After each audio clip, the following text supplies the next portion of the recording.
Next quantum number है fourth quantum number, spin quantum number. और ये जो स्पिन क्वांटम नंबर है जिसको हम एस से या एम सबस्क्रिप्ट में एस से रिप्रेजेंट करते हैं, इसकी वैल्यू हमें कहीं से भी श्रोडिंगर वेव इक्वेशन से नहीं मिलती है। अब ये स्पिन क्वांटम नंबर है क्या? लेकिन ये स्पिन क्वांटम नंबर बेसिकली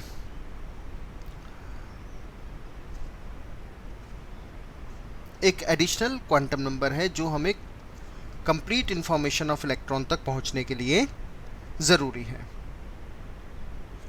और इसको सबसे पहले प्रोड्यूस किया था गोल्डस्मिथ एंड उलेनबेक में। तो produced by Goldsmith and Uhlenbeck. Scientist के नेम इतने इम्पॉर्टेंट नहीं है। अब ये है क्या बेसिकली? देखिए, अगर हमारे पास एक सर्कुलर ऑर्बिट में इलेक्ट्रॉन घूम रहा है और ये हमारे पास कोई इलेक्ट्रॉन है, ये इलेक्ट्रॉन है, यहाँ ये हो गया न्यूक्लियस। तो सर्कुलर ऑर्बिट में घूमने के साथ साथ इलेक्ट्रॉन अपनी एक्सिस पर भी क्लॉकवाइज या एंटी क्लॉकवाइज स्पिन करता रहता है। अपनी एक्सिस पर क्लॉकवाइज या एंटी क्लॉकवाइज स्पिन करता रहता है। That is electron in an atom not only revolves, सिर्फ रिवॉल्व ही नहीं करता, around the nucleus,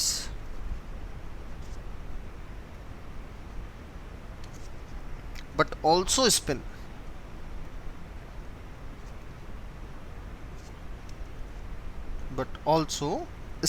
स्पिन भी करता है अबाउट इट्स ओन एक्सिस। और इसी को हम स्पिन क्वांटम नंबर कहते हैं। तो ये जो इलेक्ट्रॉन अपनी एक्सिस पर घूम रहा है क्लॉकवाइज या एंटी क्लॉकवाइज, उसी को हम कहते हैं स्पिन क्वांटम नंबर। तो स्पिन क्वांटम नंबर की यानी एस की दो वैल्यूज़ हैं। एक को हम लिखते हैं +1/2 और एक को लिखते हैं -1/2। अगर +1/2 लिखते हैं तो ये क्लॉकवाइज स्पिन है, और -1/2 एंटी क्लॉकवाइज स्पिन है। सिंबॉलिक रिप्रेजेंटेशन में हम हाफ हेडेड एरो अपवर्ड दिखाते हैं क्लॉकवाइज के लिए, और डाउनवर्ड के लिए यानी एंटी क्लॉकवाइज के लिए डाउनवर्ड हाफ हेडेड एरो से दिखाते हैं। तो इस तरीके से हमारे पास टोटल मिलाकर 4 क्वांटम नंबर्स बन जाती हैं। तो टोटल हमारे पास 4 क्वांटम नंबर्स में n की वैल्यू है, l की वैल्यू है, m की वैल्यू है और s की वैल्यू है। अब आपको n principal quantum number distance बता रहा है, l उसका शेप बता रहा है कि वो स्फेरिकल है, डम्बल है, डबल डम्बल है, m ओरिएंटेशन बता रहा है इलेक्ट्रॉन का, और s यानी स्पिन डायरेक्शन ऑफ स्पिन बताता है। तो इस तरीके से हमारे पास 4 क्वांटम नंबर्स बन जाते हैं और ये हमें complete information about the electron in an atom assign करते हैं। अब हम बात करते हैं रेडियल वेव फंक्शन की।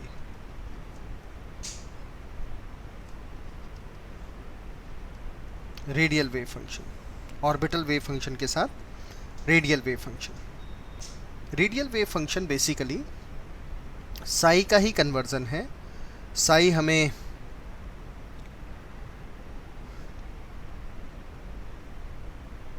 इक्विवेलेंट हो जाता है आर के। अगर हम कार्टेशियन कोऑर्डिनेट को रेडियल कोऑर्डिनेट्स में बदल देते हैं।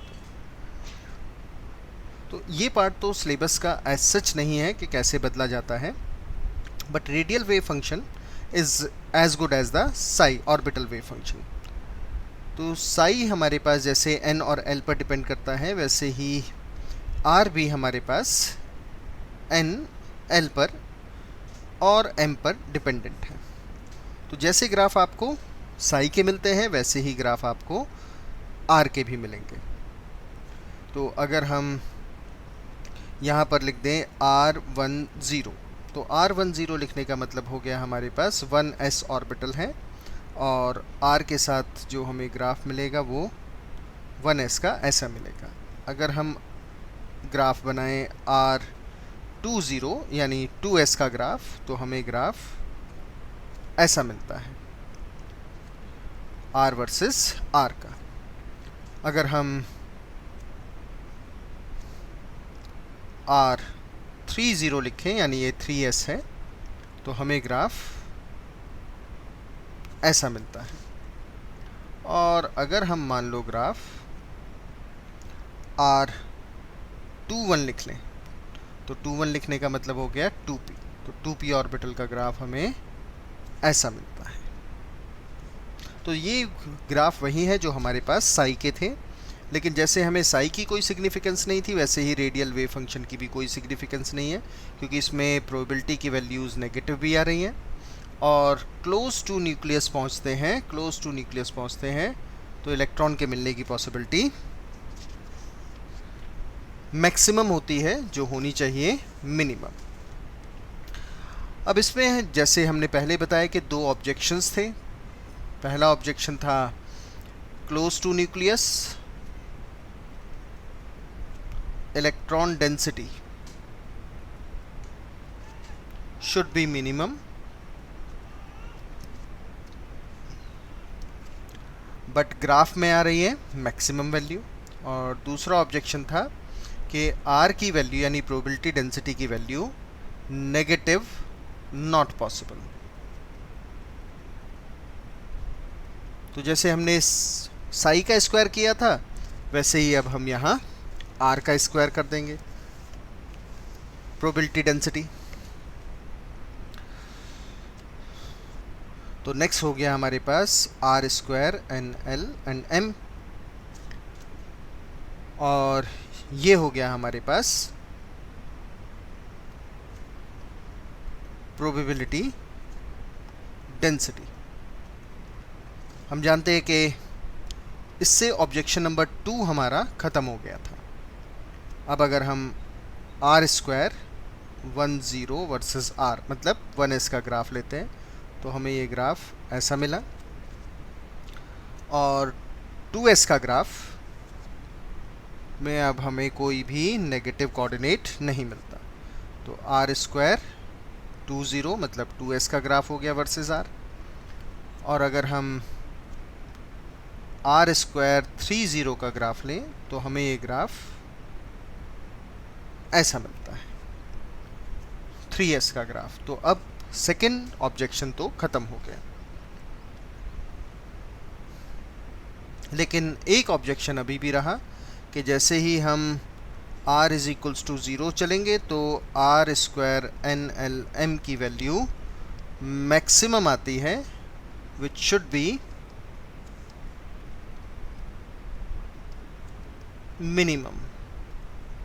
मिनिमम होनी चाहिए, लेकिन आ रही है मैक्सिमम। फिर हमने radial probability distribution curve assign किया। अब ये रेडियल प्रोबेबिलिटी डिस्ट्रीब्यूशन कर्व क्या है?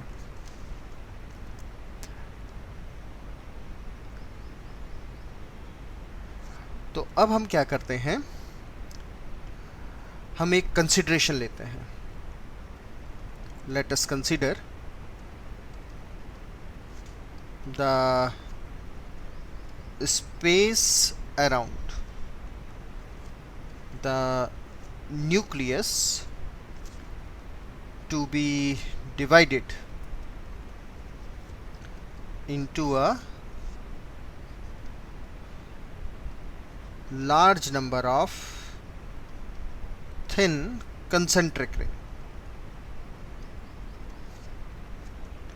concentric spherical shell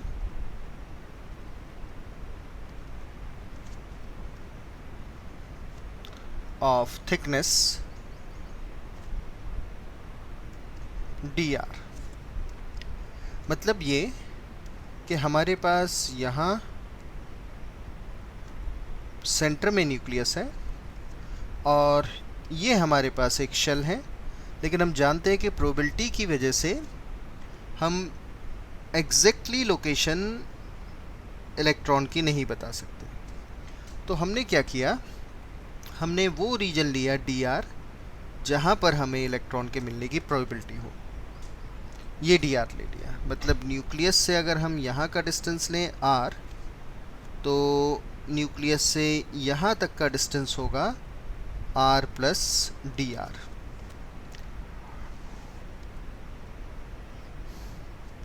अब हमें जो इलेक्ट्रॉन के मिलने की पॉसिबिलिटी निकालनी है, इलेक्ट्रॉन के मिलने की पॉसिबिलिटी निकालनी है, वो निकालनी है हमें इस पर्टिकुलर रीजन में। यहाँ इलेक्ट्रॉन हमें मिलेगा, ये है ऑर्बिटल, यहाँ मिलेगा इलेक्ट्रॉन। तो इसको कैसे निकालें, देखिए, the volume of shell that is dv। dv मतलब ये वॉल्यूम की बात कर रहे हैं, ये dv हो गया हमारे पास, जहाँ इलेक्ट्रॉन मिलेगा। तो dv हो गया हमारे पास, जो बाहर का शेल है, स्फीयर है, 4/3 r प्लस dr का क्यूब। उसमें से अगर हम इनर शेल के वॉल्यूम को माइनस कर दें तो हमें इस शेल का वॉल्यूम मिल जाएगा जहां हमें इलेक्ट्रॉन के मिलने की प्रोबेबिलिटी है। तो हमारे पास dv आ गया 4/3, पाई कॉमन हो गया, r cube plus dr cube plus 3r² dr plus 3r dr square minus r cube. हमने a प्लस b के होल क्यूब में तोड़ लिया। उसके बाद dv की वैल्यू आई 4 r² इंटू dr। हमने नेगलेक्ट की यहाँ से dr² एंड dr क्यूब। क्यों? क्योंकि dr छोटी टर्म है, छोटी टर्म का स्क्वायर करेंगे और छोटा होगा, क्यूब करेंगे और भी ज़्यादा छोटा हो जाएगा। तो हमारे पास ये टर्म तो कैंसिल हो गई थी और ये टर्म और ये टर्म हम इग्नोर कर चुके हैं। तो हमारे पास टर्म बचती थी 4/3 पाई इंटू 3r² dr, और हमने यहाँ से 3 से 3 भी कैंसिल कर लिया था। तो हमारे पास ये रिलेशन आ गया dv। अब ये हमारे पास वो वॉल्यूम आ गया जहाँ पर इलेक्ट्रॉन के मिलने की पॉसिबिलिटी है। So the probability of finding the electron with in, अब इस शेल में मिलेगा, स्मॉल रेडियल शेल में मिलेगा, within the small radial shell of thickness dr, इसके अंदर इलेक्ट्रॉन मिलेगा और इसी को हम कहेंगे रेडियल प्रोबेबिलिटी। अब अगर हमें रेडियल प्रोबेबिलिटी dr की हेल्प से निकालना है, मतलब इस पूरे न्यूक्लियस की हेल्प से निकालना है, तो हम कैसे निकालें? तो अब होगा f into dv is equal to r² n into l into dv। और अब हो गया हमारे पास r² nl into 4 r² into dr। अब इसको कैसे सॉल्व करें? Radial probability distribution. अब हमें इंटीग्रेट करना होगा 0 टू r के बीच में। सो the radial probability distribution r is equals to 0 to r is equals to r will be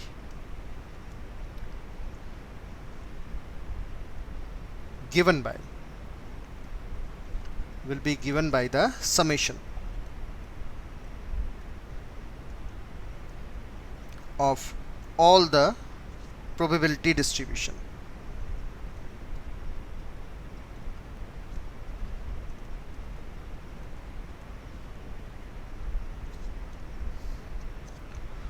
For concentric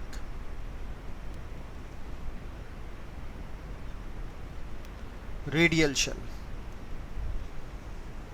from r is equals to 0 to r is equals to r. अब कैसे मिलेगा ये next page पर देखते हैं. तो ये मिलेगा, आपको इंटीग्रेट करना होगा 0 टू r के बीच में, r square n l 4 pi square into d are.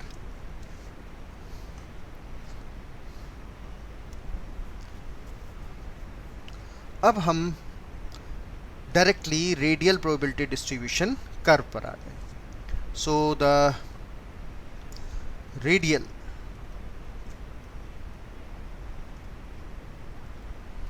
probability distribution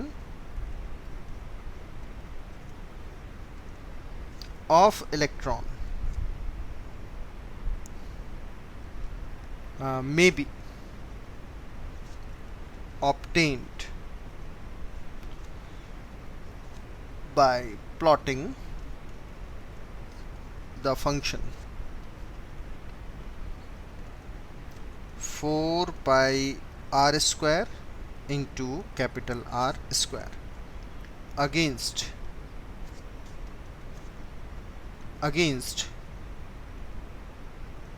R.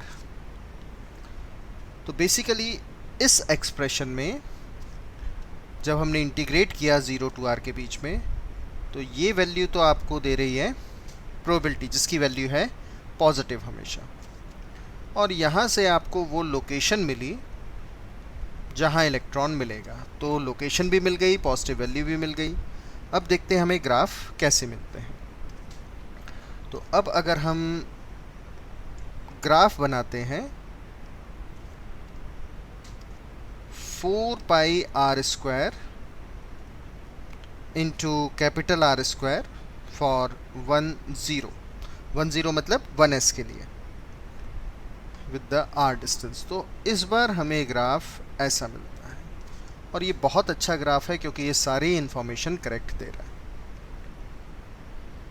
जैसे जैसे आप न्यूक्लियस के क्लोज आ रहे हैं, यानी r 0 आ रहा है, तो इलेक्ट्रॉन के मिलने की पॉसिबिलिटी भी 0 है, और जैसे जैसे आगे बढ़ेंगे वहाँ इलेक्ट्रॉन मिलेगा मैक्सिमम पॉसिबिलिटी और फिर कम हो जाएगा. अगर यही ग्राफ हम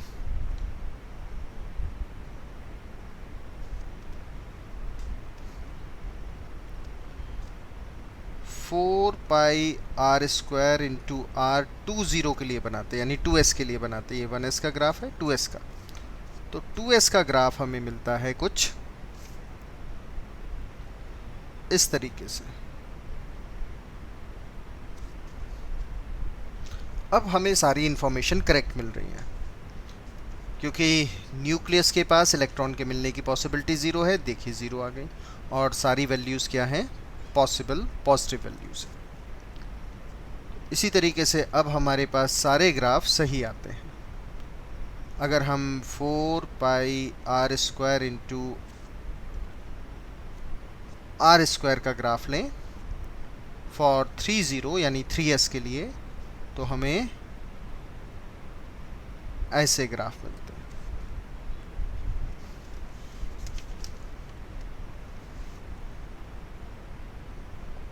अगर हम यही ग्राफ 3p के लिए बनाते तो हमें ये ग्राफ ऐसा मिलता, 4 pi r square into r square, और ये हो गया हमारे पास 3 1 वर्सेस आर. यही ग्राफ अगर हमें 4 pi r square into r square 3 यानी 3D ऑर्बिटल के लिए बनाना होता तो ये ग्राफ हमें ऐसा मिलता।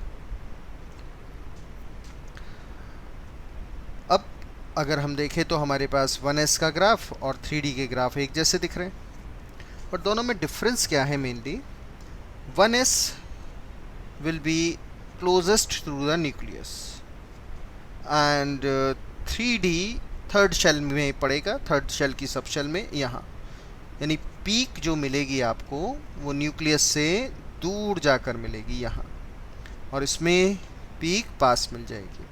अब अगर हम इस डिस्टेंस को कैलकुलेट करना चाहते हैं,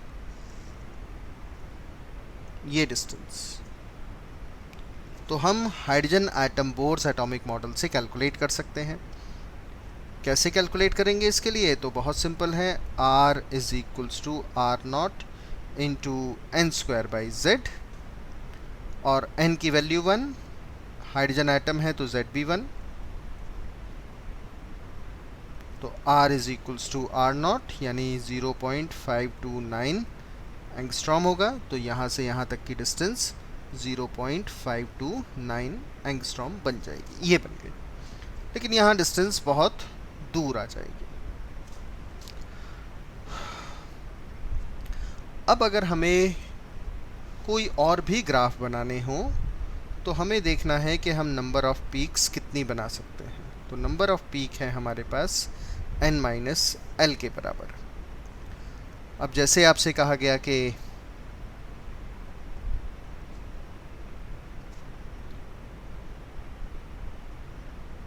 टू पी का ग्राफ बनाना है, तो 2p का ग्राफ मतलब हो गया n की वैल्यू 2 और l वैल्यू 1, क्योंकि p के लिए l वैल्यू 1 होगी। तो नंबर ऑफ पीक्स कितनी बनेंगी?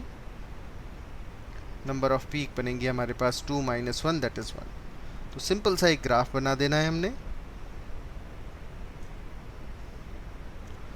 और वो ग्राफ होगा हमारा 4 pi r square into capital R square versus r, और एक पीक बननी है 2p की है तो ऐसे बन जाएगी। अगर आपसे कहें कि हमें 4s का ग्राफ बनाना है तो 4s का ग्राफ हो गया n is equals to 4 and l is equals to 0। तो नंबर ऑफ पीक कितनी होंगी? नंबर ऑफ पीक्स होंगी 4 minus 0 that is equals to 4। तो ये ग्राफ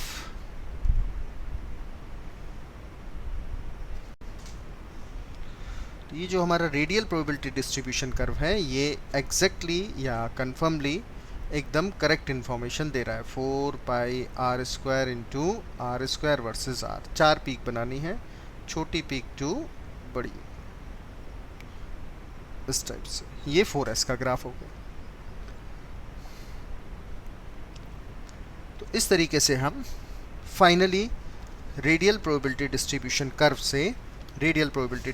कर्व से एग्जैक्ट इंफॉर्मेशन ला सके for the electron. Exact information हमें मिल गई।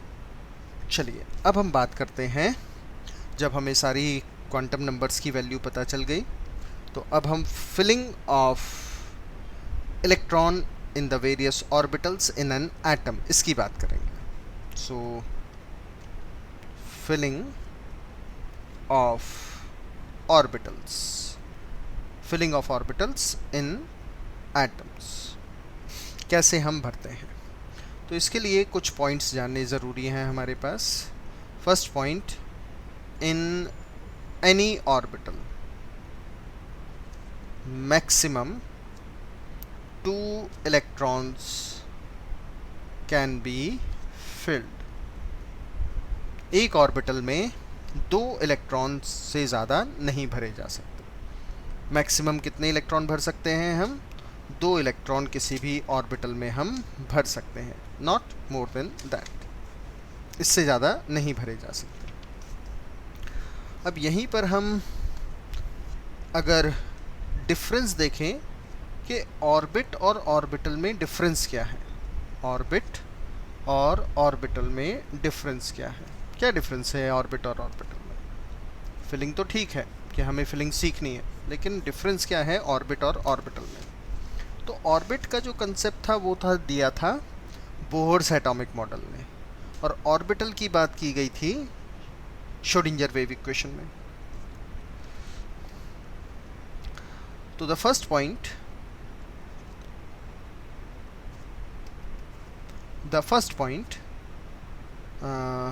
an orbit is a fixed circular path है of electron motion around the nucleus.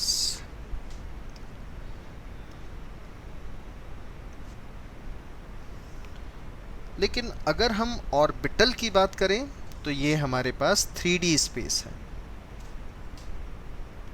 ये हमारे पास 3D स्पेस है। So an orbital is the region of space around the nucleus in which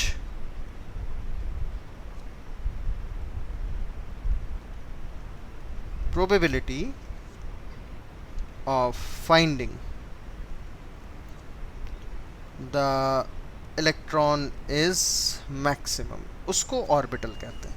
90% part है। अब जैसा आपको बताया कि ऑर्बिट हमारे पास जो दिया था आइडिया वो नील बोर ने दिया था, जिसको हम स्टेशनरी स्टेट कहते हैं, डेफिनेट एनर्जी होती है। लेकिन जो ऑर्बिटल है वो है वेव फंक्शन, और जो हमें solution of Schrodinger wave equation से मिलता है। So orbit was proposed by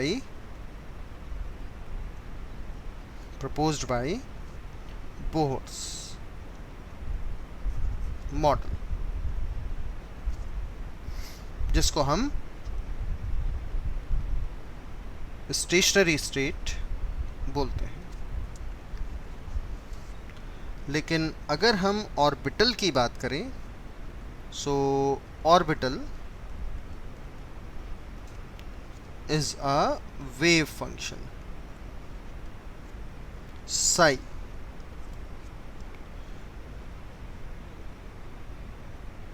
which is from mainly Schrodinger wave equation solution.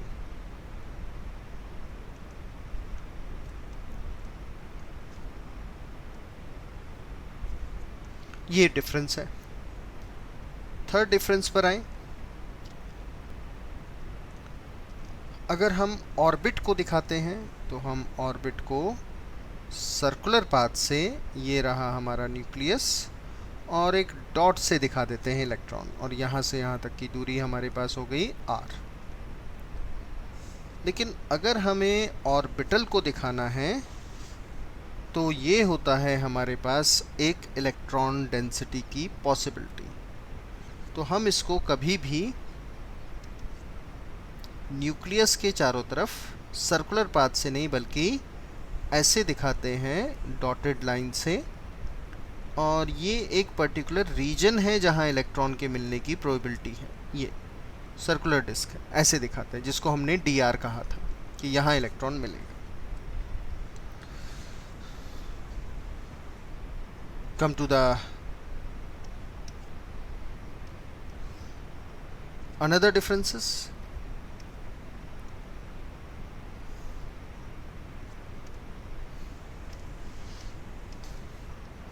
Fourth difference क्या है? ऑर्बिटल या ऑर्बिट्स पहले आर नॉन डायरेक्शनल, होता है। लेकिन ऑर्बिटल की बात की जाए तो SPDF में एक्सेप्ट s ऑर्बिटल, जो कि नॉन डायरेक्शनल होता है, ऑल अदर आर डायरेक्शनल होते हैं, जैसे p x, p y, p z and all that. Fifth point, an orbit can accommodate maximum 2n square electrons. लेकिन जैसा आपको बता चुके हैं कि एक ऑर्बिट में मैक्सिमम 2 इलेक्ट्रॉन एकोमोडेट हो सकते हैं. An orbital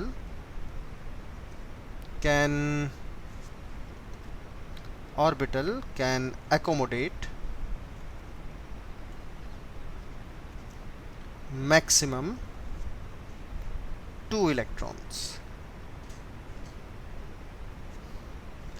and the last difference, orbit होंगे वो होंगे हमारे पास प्लेनर, यानी electron motion in a plane में होते हैं, जैसे ये हमने बनाया. लेकिन ऑर्बिटल जो होते हैं वो हमारे पास 3 डायमेंशनल फॉर्म में कंसीडर किए जाते हैं. तो इट गिव्स, यानी orbital gives 3D motion of electron around nucleus. तो ये बेसिक से डिफरेंस है किसके बीच में, ऑर्बिट और ऑर्बिटल के बीच में. तो now we are considering the filling of electrons. Filling of electrons में हम सबसे पहला रूल जो पढ़ते हैं वो पढ़ते हैं Aufbau principle. Which principle? Aufbau. Aufbau is not the name of scientist.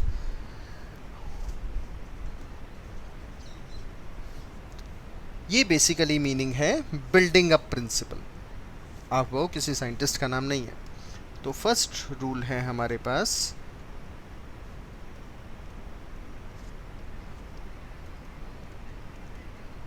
Aufbau principal, मतलब बिल्डिंग अप प्रिंसिपल. अब बिल्डिंग अप प्रिंसिपल का मतलब है कि इलेक्ट्रॉन एक एक करके ऑर्बिटल्स में भरेंगे. पहले लोअर एनर्जी पूरा भरेगा, फिर हायर एनर्जी भरेगा. So according to this rule, electrons are filled one by one to the various orbitals in order of their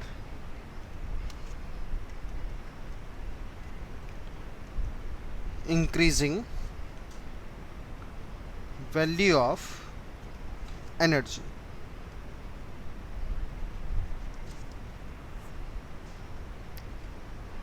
अब एनर्जी का डिसीजन कैसे होगा? एनर्जी का डिसीजन होगा n+l रूल से, n+l रूल से.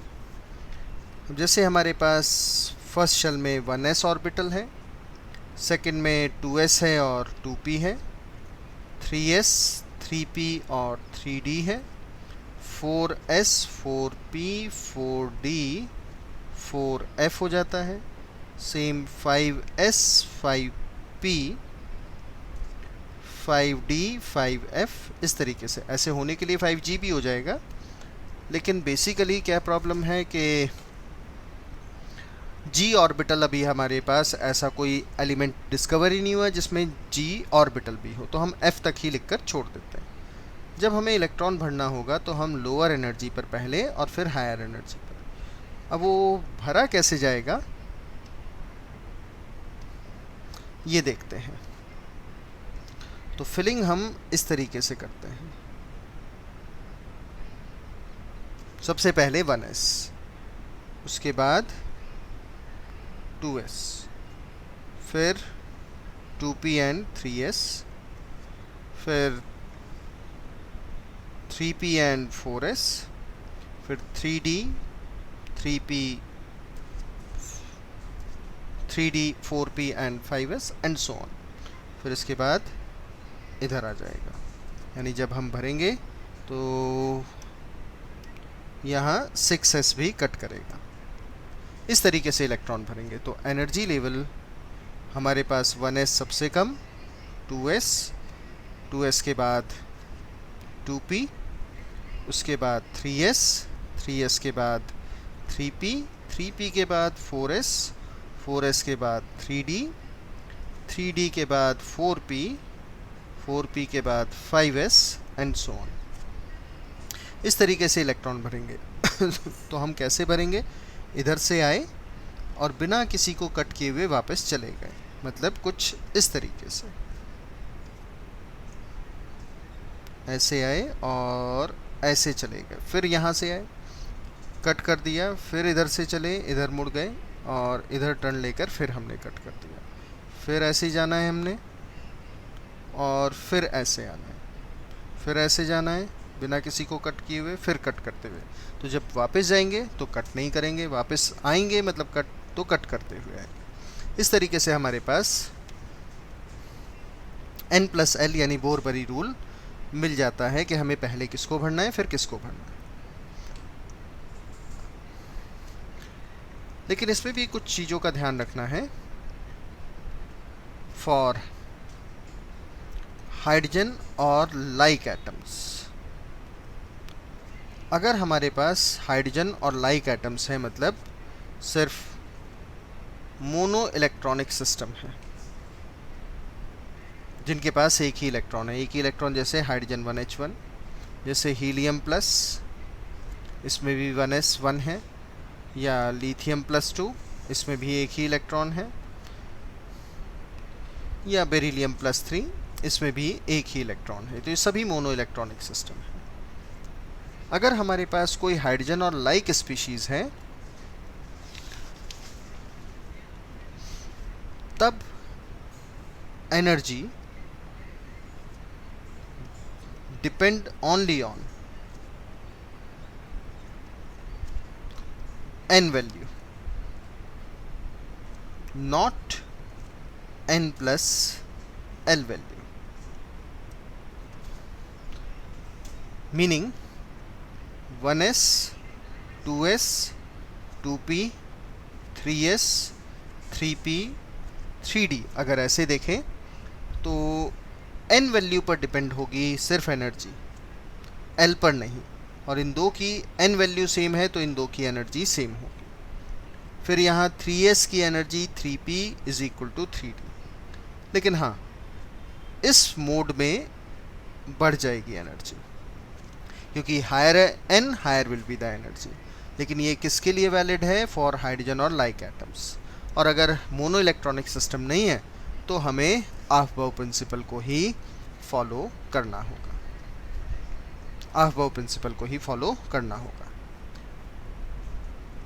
अब मान लो आपके पास हाइड्रोजन है, लिथियम है, सोडियम है या पोटेशियम है, ऐसा कुछ है। इसका 2s ऑर्बिटल, इसका 2s ऑर्बिटल, इसका 2s और इसका 2s। अब तो हमारे पास z की वैल्यू पर डिपेंड हो गया, z = 1, z = 3, z = 11 and z = 19, ऐसा हो गया। तो अब हमारे पास n+l भी सेम है, लेकिन एटम अलग अलग है। न्यूक्लियस पर जितना ज़्यादा चार्ज होगा एनर्जी उतनी कम होती जाएगी। तो हमारे पास इस तरीके से 3 रूल बन गए। एटम में अगर हमें फिल करना है तो हमें बोरबरी रूल, n+l रूल फॉलो कराना ही पड़ेगा। जैसे हम एक एग्जांपल लें,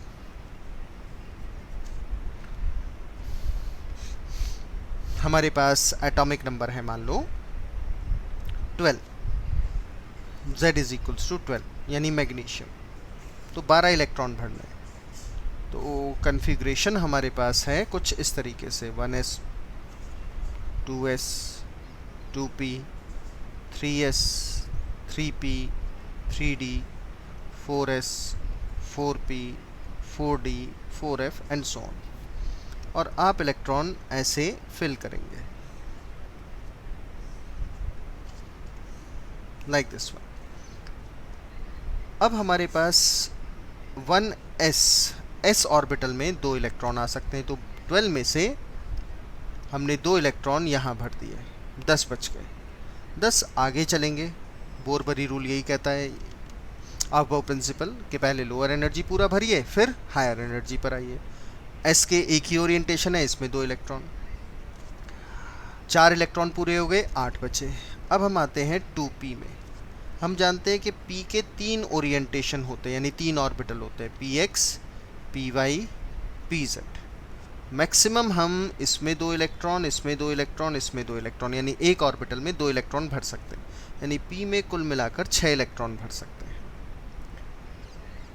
इसी तरीके से d में मैक्सिमम 10 इलेक्ट्रॉन भर सकते हैं और f में मैक्सिमम हम 14 इलेक्ट्रॉन भर सकते हैं। वो इसलिए क्योंकि अगर हम f ऑर्बिटल देखें, f ऑर्बिटल के लिए l वैल्यू होती है 3। तो m यानी ओरिएंटेशन -3 -2 -1 0 +1 +2 एंड +3, ये हमारे पास ओरिएंटेशन है, यानी इतने ऑर्बिटल्स होंगे। तो टोटल ऑर्बिटल्स 1 2 3 4 5 6 7, और हर एक ऑर्बिटल 2-2 इलेक्ट्रॉन रख सकता है। तो टोटल 14 इलेक्ट्रॉन मैक्सिमम आ सकते हैं, मैक्सिमम आ सकते हैं। जितने अवेलेबल होंगे उतने भरने हैं हमने। तो अभी तक हम यहाँ 4 इलेक्ट्रॉन भर चुके हैं, 8 बचते हैं। तो p में 6 आ सकते हैं, आ गए।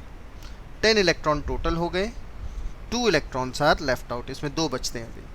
अब 2p के बाद अगर हम चलेंगे तो 3s में आएंगे, और 3s में हमारे पास 2 इलेक्ट्रॉन भर गए, पूरा फिलिंग हो गया। अब अगर हमें इनको और थोड़ा कंसाइज फॉर्म में दिखाना है, यानी k l m n ऐसी शेल में दिखाना है, तो प्रिंसिपल क्वांटम नंबर 1, इसमें 2 इलेक्ट्रॉन हैं, वो इलेक्ट्रॉन ये रहे। यहाँ प्रिंसिपल क्वांटम नंबर 2, यहाँ भी 2, यानी L हो गया हमारे पास ये वैल्यू। और टोटल इलेक्ट्रॉन अगर हम काउंट करते हैं तो यहाँ 6 इलेक्ट्रॉन और 2 इलेक्ट्रॉन, यानी यहाँ हो गए 8 इलेक्ट्रॉन। अब नेक्स्ट थर्ड प्रिंसिपल शेल, और थर्ड प्रिंसिपल शेल में हमारे पास 2 इलेक्ट्रॉन है, यानी 282 का कन्फिग्रेशन होगा। इस तरीके से हम इलेक्ट्रॉन मैग्नीशियम में फिल करेंगे। मान लेते हैं कैल्शियम है, कैल्शियम का एटॉमिक नंबर 20 है। तो it is now 1s2 2s2 2p6 3s2 3p6 and 4s2, ये भर गए हमारे पास इलेक्ट्रॉन। अब अगर हम यहाँ देखें तो टोटल इलेक्ट्रॉन 2 + 2 + 6 10 + 2 12 + 6 18 + 2 20 एटॉमिक नंबर। अब फर्स्ट शेल में कितने इलेक्ट्रॉन हैं? 2। सेकंड शेल में कितने इलेक्ट्रॉन हैं हमारे पास? 8। थर्ड शेल में कितने इलेक्ट्रॉन हैं? 8। और फोर्थ शेल में कितने इलेक्ट्रॉन हैं? 2। यानी ये कन्फिग्रेशन हो गया। मान लो आपके पास जिंक एटॉमिक नंबर 30 है, तो it is 1s2 2s2 2p6 3s2 3p6 4s2 and 3d10। यहाँ ध्यान रखना है कि 4s पहले भरेगा, 3d बाद में। उसका रीज़न हम पहले ही बता चुके हैं, 1s 2s 2p 3s 3p 3d 4s 4p 4d 4f। अब इलेक्ट्रॉन को अगर हमें फिल करना है तो 1s then 2s then 2p 3s then 3p 4s then 3d, देख सकते हैं आप। तो यहाँ पर आपने पहले इलेक्ट्रॉन भरना है 1s, फिर 2s, फिर 2p, फिर 3s, फिर 3p, फिर 4s, फिर 3d। और एनर्जी वाइज 4s और 3d में अगर हम देखें n+l रूल लगाएं तो 4 + 0 एंड 3 + 2 ये 5 होगा और ये 4 होगा, यानी एनर्जी 4s की कम है 3d से, तो इसीलिए 4s पहले भरेगा, 3d बाद में भरेगा। ये था हमारे पास first part of filling the electron, that is Aufbau principle. अब हम बात करते हैं सेकेंड रूल की, और वो है हमारे पास Hund's rule for maximum multiplicity.